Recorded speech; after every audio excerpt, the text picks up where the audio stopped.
Bonjour, chers tous et chères toutes.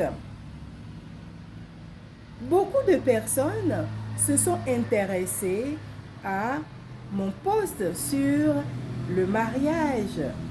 Je disais que cette année, ça faisait 25 ans que je me suis mariée. Beaucoup de femmes en couple, en concubinage et même mariées souhaitent avoir le secret de cette réussite selon elles, le secret de ce bonheur partagé. Et je leur ai dit des éléments qu'il faut. Il m'a été demandé de revenir sur ces éléments. Je disais donc, pour réussir son mariage et durer dans le temps, il faut cultiver la patience. Avec la patience, on arrive à tout. Comment? S'il advenait des tensions parce qu'il n'en manque pas dans le couple, il faudrait, comme le dit ma mère, qu'une personne soit froide et qu'une personne soit chaude. Si c'est vous qui êtes de nature chaude et qu'en un rien de temps, vous voulez tout briser, tout casser, votre vis-à-vis, votre conjoint ou conjointe, en ce moment, doit cultiver la patience pour ne pas répondre aux différentes provocations. Ce faisant, quand il n'y a pas un répondant par rapport à la colère, à la violence, à cela, on oppose la gentillesse. C'est pas facile à faire, je le dis. Mais si on le fait, on arrive à transcender beaucoup de choses. Un des éléments fondamentaux, la communication. Évidemment, communiquez en tout temps. Ne gardez rien dans votre ventre. Si l'advenait qu'il y a des moments d'incompréhension, mais si vous ne communiquez pas, comment allez-vous pouvoir régler ces moments d'incompréhension? Ça peut être des incompréhensions ou des futilités. Et chacun prend position, on décide de ne pas communiquer. Et l'exemple que je donne quand je fais des formations en art oratoire, l'exemple est tout simple. Il y a un couple qui sont fâchés, l'homme ne parle plus à la femme non plus ne parle plus à l'homme, et chacun est campé sur sa position. Il n'y a personne pour faire un pas pour régler cette petite histoire. Il est arrivé qu'il y a une opportunité d'emploi dans un organisme international qui s'offrait au monsieur. Qu'est-ce qui s'est passé? Le monsieur, ne parlant pas à sa femme, mais étant un dormi-dorné, a pris un papier et a écrit là-dessus « Chérie, réveille-moi à 6 heures ». Qu'est-ce que ça lui coûte de pouvoir dire à sa femme, puisque l'enjeu était de taille « Chérie, réveille-moi à 6 heures ». Il a écrit et il est parti se coucher. Il a mis le petit mot sur l'oreiller de madame. Madame aussi, elle est une lève-tôt. Étant réveillée depuis 5 heures, aussi a fait quoi? Elle a pris un bout de papier sur lequel elle a écrit « Chérie, réveille-toi, il est 6 heures ». Et elle a déposé ça à côté de la tête de l'oreiller de son mari et elle s'est retirée. Moralité, le monsieur a dormi jusqu'à 8h30, l'entretien étant prévu pour 8h. Et il s'est réveillé à 8h30 en voulant à son épouse de ne pas l'avoir réveillé. Et c'est là où il se rend compte qu'il y avait un bout de papier à côté de son chevet qui disait « Chérie, réveille-toi, il est 6 heures ». En communiquant simplement, on aurait pu éviter cette histoire qui lui a coûté ce poste auquel il aspirait. Donc, la communication est très importante dans le couple. Ce n'est pas que dans le couple, que ce soit dans la vie professionnelle, que ce soit dans la vie familiale, que ce soit dans la vie associative et que ce soit en couple. La communication est de mise en tout temps. Un couple qui se veut viable doit communiquer. Quand ça ne va pas, attendez la nuit. 4 heures du matin, réveillez-le ou là. Et asseyez-vous et dites, tu m'as fait ci. Je n'ai pas compris pourquoi tu as eu cette attitude. J'aimerais comprendre avant de juger, etc. Si chacun faisait ça, nos couples vont durer dans le temps. En dehors de la communication, il y a la persévérance. Quelqu'un me l'a reproché en disant, tu nous donnais les conseils, etc. Mais tu n'as pas parlé de persévérance. La persévérance, c'est très, très important également. Parce que vous vous êtes fixé un objectif en vous mariant. Ce n'est pas pour divorcer le lendemain, n'est-ce pas? C'est clair que le chemin n'est pas linéaire. Il y a des hauts, il y a des bas. Et quand il y a des hauts, ben nous sommes heureux.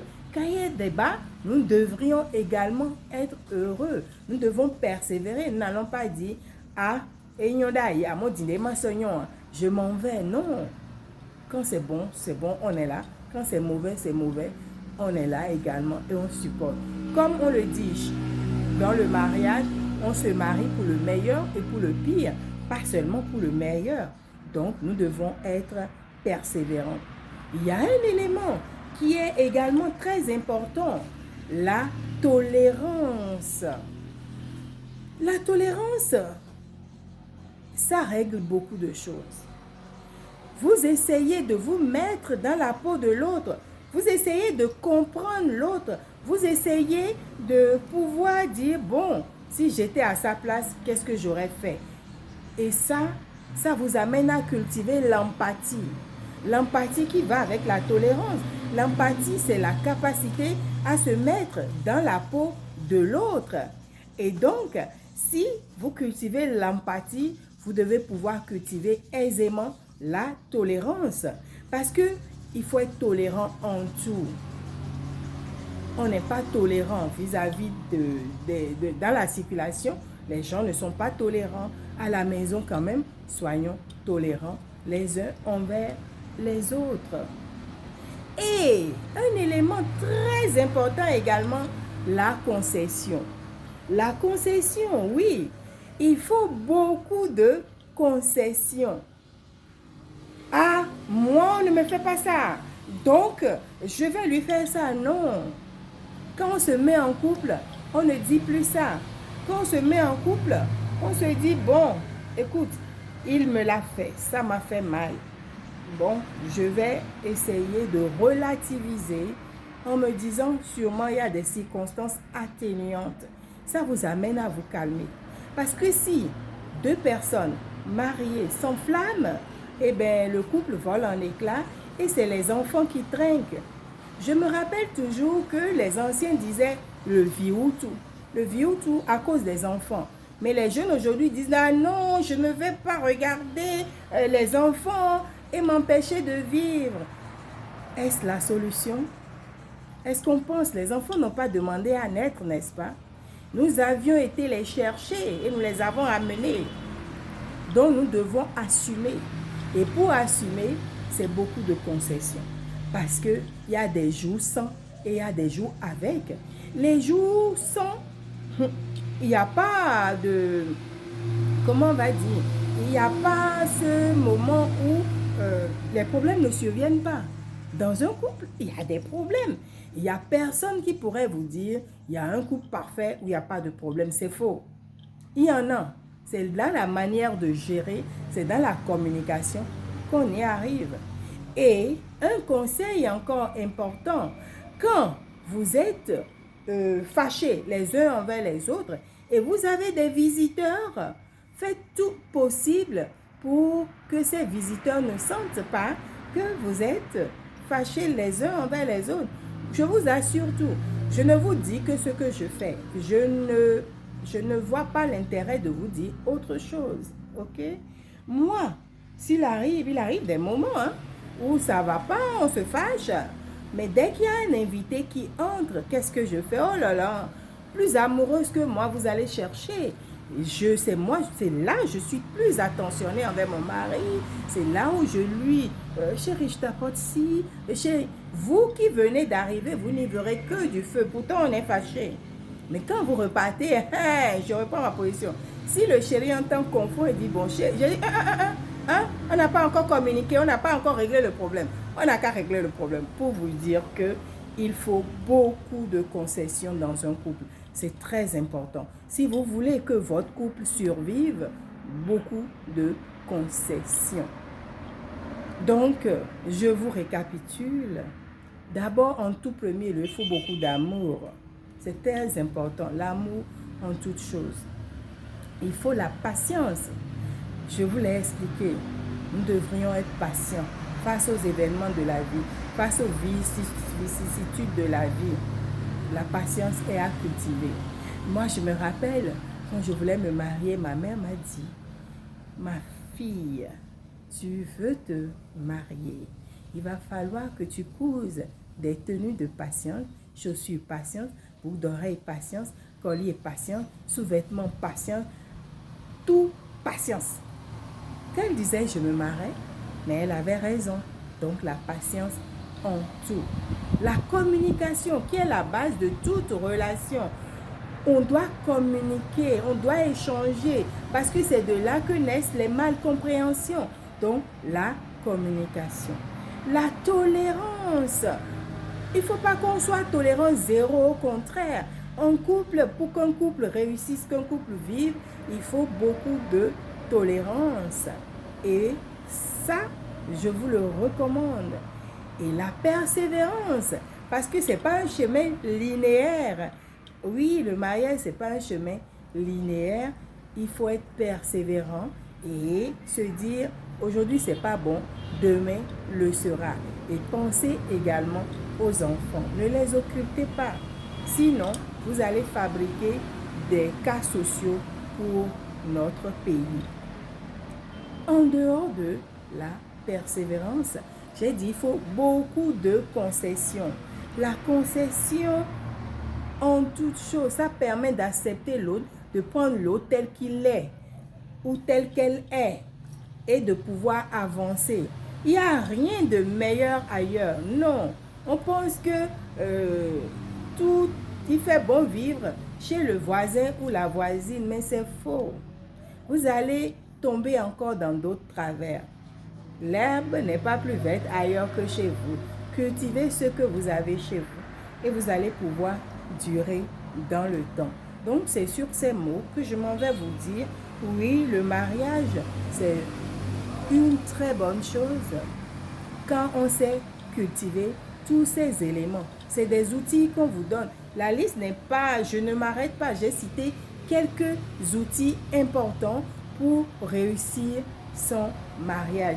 À vous qui m'avez demandé pourquoi, de vous donner plus d'explications par rapport à ces quelques éléments dont je vous ai parlé. Voilà des explications. Je suis tout oui, on pourra débattre longuement. Et pourquoi pas mon module sur comment vivre le mariage, je le mettrai et nous allons pouvoir faire un zoom là-dessus, échanger comme vous le voulez. Donc, 25 ans de mariage, bien compté, en plus de 5 ans d'amitié, quand même, je sais de quoi je parle. Ça fait 30 ans. Je n'ai pas la prétention de dire que je maîtrise tout du mariage, non. Chaque jour que Dieu fait, je continue d'apprendre. Mais le peu que j'ai appris, c'est ça que je vous donne gracieusement pour que vous puissiez revoir le socle, la base de votre couple. Ne soyez jamais découragés. Et les femmes, un autre secret, soyez toujours coquettes, soyez belles comme moi. Ne dites pas, oh, il ne me regarde plus, j'ai trop de soucis, j'ai cela et vous allez vous négliger. Non, ne vous négligez jamais. Ça, c'est un secret pour les femmes. Hein? Et les hommes, vous pouvez aussi en prendre de la graine. Hein? Ne vous négligez pas. Parce que quand vous étiez en fiançailles ou en amitié, c'est parce que vous étiez jolie, les seins tout haut, que vous lui avez plu.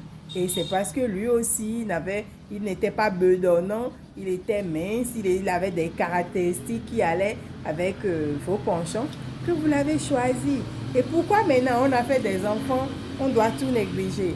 Ce n'est pas mon cas. Donc faites pareil et c'est sur ces mots que je vous dis à très bientôt pour d'autres éléments concernant le mariage. Bisous!